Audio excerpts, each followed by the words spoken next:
Ang sipag magtututulog, kaya pita ka puyat. Imbis magbanat ng buto, nagunat ng butong may kasamang ikab. Ganong katamad, sabay-abasa ka magaling, magabang na malalaglag.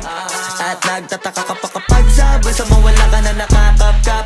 Clap, clap, clap, ang hilig mo sa teka muna. Kaya imbis sa lapian nakuha mo muta. Punto ko sana makuha, na baka sa kakahiga mo ay diyan ka makuba. Anong mission mo sa lupa? Magpatigas ng batuta, paramihin ang populasyon. Ganyan ba talaga pag walang ambisyong mataas di nalulula? Buti pa tupa, napapastol, ikaw puro angas tol.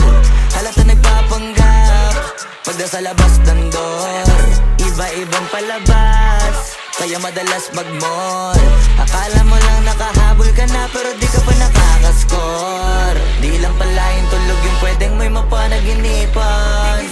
Di rin pwede na lahat ng gusto idaan sa hilingan. Pag may nahiligan, di madalian, di madalian. Ba't di pagigil, sige, ikay magpursige kasi di pa huli.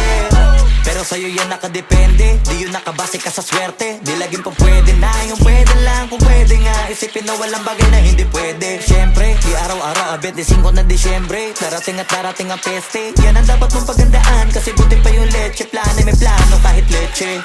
Akala ko ayaw mo ng dilata, pero lagi ka nakahilata. Kala ko ayaw mo tumunganga, pero inuuna mo bunganga. Kala ko gusto mo ng biyaya, pero lagi ka nakatihaya. Sarili mo din ang dinadaya, kasi sa katamaran mo siya niyaya. Dapat kasi